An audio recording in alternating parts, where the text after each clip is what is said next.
Phil pulled up to the small one-story house, wiping the bead of nervous sweat off of his forehead. He didn't know why, but he couldn't shake the feeling of dread looking around him after leaving Freddy's. He couldn't explain why the feeling stuck with him, but it was something he was accustomed to. Phil stepped out of his car, walking past the old and battered police cruiser in the driveway, and knocked on the old wooden door, which creaked and moaned to his touch. After a moment, Coulson opened the door, a sandwich stuffed halfway in his mouth. The man looked Phil up and down before smiling happily, embracing him in a deep hug.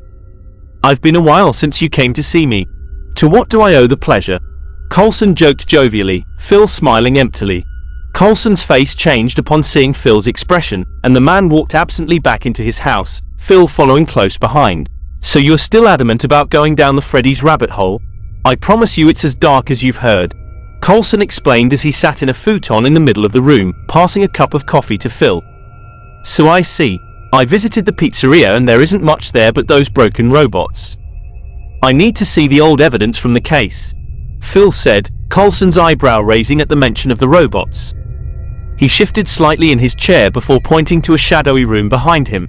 "The Sarge was content with getting rid of it all, but it felt wrong to me, so I kept it here in case anyone went digging for proper justice," Coulson said as he led Phil into the room, flicking a dim light on the ceiling on.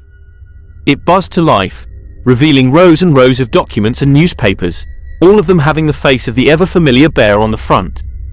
In the middle of the room was a large yellow rabbit, its fur stained dark and musty with age, and one of its hands had a long ominous red streak going all the way to the shoulder. "This is everything we could find and archive. The incident was everywhere, you know. It shook Hurricane to the core," Coulson whispered, Phil examining the strange rabbit costume. "Did they have any suspects?" Phil asked as he touched the eye sockets of the rabbit, a sharp metal rod jutting out of the side catching his attention. He reached his finger out to touch it, almost like it was inviting him to, before Coulson's hand wrapped around his shoulder, a look of concern on his face. "We did have one, yeah. A guy by the name of William Afton. We were pretty sure it was him, but we didn't really have any evidence against him other than he knew how to use the suit," Coulson explained as he pointed toward the rabbit. Phil scratched his head, a puzzled look on his face. How could someone hide 5 bodies so well that police wouldn't find them in such a small place? Maybe the clue still lied at Freddy's, but he wasn't ready to go back there, not yet anyway.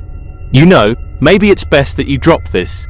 Freddy's still hits a lot of sore spots for people, and as much as I hate to say it, those kids are probably long gone at this point. It's a waste of time if you ask me," Coulson said, his eyes darting over to the yellow rabbit slumped on the ground. "I can't.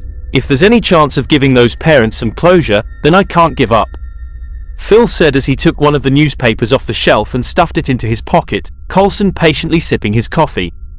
Phil patted Coulson on his shoulder and walked toward the front door before the man stopped him, tapping his cell phone in his hand. "Remember, if you need anything, don't forget to call," Coulson said calmly, a smile spreading across his face as he closed the front door. Phil climbed back into his car, sitting quietly at the steering wheel. He had played it off, but Coulson was acting strange, stranger than he normally acted anyway. He knew people had sour history with Freddy's and its characters, but Coulson should know better than anyone that any chance at justice and closure is better than none at all. Maybe he had underestimated the effect that Freddy's had on the town after all.